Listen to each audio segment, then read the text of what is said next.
હિંમતનગર ખાતે રાષ્ટ્રીય રક્તપિત્ત નિર્મૂલન કાર્યક્રમ અંતર્ગત જિલ્લા કલેક્ટરની અધ્યક્ષતામાં બેઠક યોજાઈ હતી.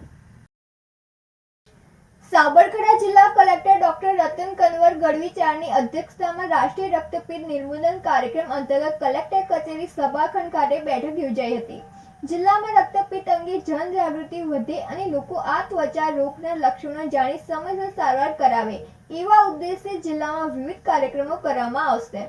રાષ્ટ્રીય રક્તપિત્ત નિર્મૂલન કાર્યક્રમ અંતર્ગત લેપ્રસી કેસ ડિટેક્શન કેમ્પેઇનની કામગીરી તારીખ 12/12/2024 થી તારીખ 21/12/2024 સુધીમાં કુલ 7 વર્કિંગ દિવસમાં કરવામાં આવશે.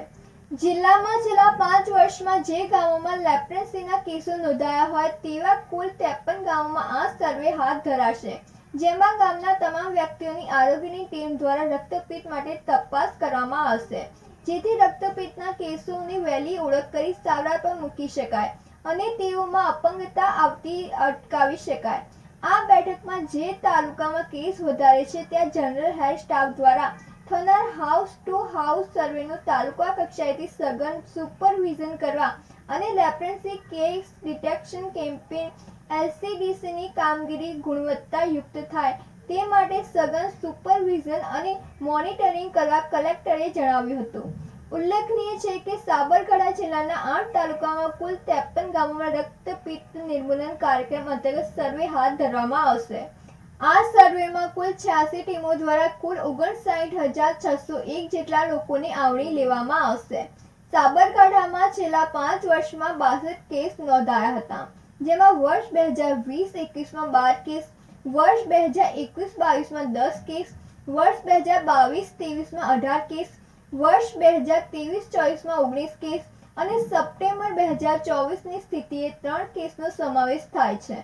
સાબરકાંઠા જિલ્લામાં સારી કામગીરીને પરિણામે ઓક્ટોબર 2024ની સ્થિતિએ ચેપનો દર 0.06 જેટલો નહિવત રહ્યો છે. આ સર્વે માટે જિલ્લામાં કુલ 86 ટીમોને તાલીમથી સજ્જ કરવામાં આવી છે. આ કાર્યક્રમમાં મુખ્ય જિલ્લા આરોગ્ય અધિકારી ડોક્ટર રાજ સુતરિયા, તાલુકા આરોગ્ય અધિકારીઓ સહિત વિવિધ અમલીકરણ અધિકારીઓ ઉપસ્થિત રહ્યા હતા. આબિદપુરા સાથે નંદિની જોશી, સિટી ન્યૂઝ, હિંમતનગર. હિંમતનગરના નાંખી ખાતે એનિમિયા, વ્યસન મુક્તિ અને NCD અંતર્ગત સામાજિક અને વર્તણૂક પરિવર્તન સંચપ કાર્યક્રમ યોજાયો હતો. ભારત સરકાર દ્વારા આરોગ્ય અને માતૃ બાળ કલ્યાણ કાર્યક્રમ અંતર્ગત વિવિધ સેવાઓ અમલી કરાઈ છે, જે ગુણવત્તાયુક્ત સેવાઓ દ્વારા આપણને તેના સારા પરિણામો પણ મળી રહ્યા છે. માતા મરણ અને બાળ મરણ દર નીચે લાવવા માટે સરકાર દ્વારા વિવિધ કાર્યક્રમોનું આયોજન કરવામાં આવે છે, જે અંતર્ગત હિંમતનગરના નાનકી ખાતે જિલ્લા પંચાયત સદસ્ય સલમાબેન અસારીની અધ્યક્ષતામાં અને જિલ્લા આરોગ્ય અધિકારીની ઉપસ્થિતિમાં એનિમિયા, વ્યસન મુક્તિ અને NCD અંતર્ગત સામાજિક અને વર્તણૂક પરિવર્તન સંચાર કાર્યક્રમ યોજાયો હતો. જિલ્લા પંચાયત સદસ્ય સલમાબેન અસારીએ હિંમતનગરના અંતરિયાળ આદિવાસી તાલુકામાં આરોગ્ય શાખા દ્વારા આ પ્રકારના જાગૃતિ કાર્યક્રમને આવકારી સ્થાનિક પ્રજાજનોને આરોગ્ય અને અન્ય સરકારી સેવાઓ લેવા લોકોને અનુરોધ કર્યો હતો.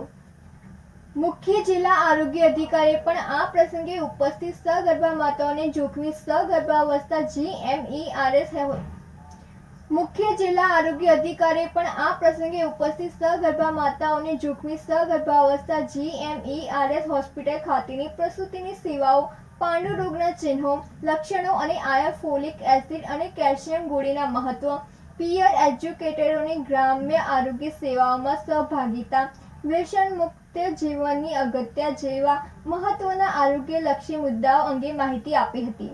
ચાદરણી પ્રાથમિક આરોગ્ય કેન્દ્રના મેડિકલ ઓફિસર અને કર્મચારીઓ દ્વારા ઉપસ્થિત સગર્ભા માતાઓને, ધાત્રી માતાઓને, સ્થાનિકોને એનિમિયાના કારણો, તેનાથી થતા નુકસાન, એનિમિયા અટકાયત માટેના ઉપાયો, શું ખોરાક લેવો, સરકાર દ્વારા બાળકો, સગર્ભા માતાઓને, ધાત્રી માતાઓને આપવામાં આવતી સારવાર અંગે માહિતગાર કર્યા હતા.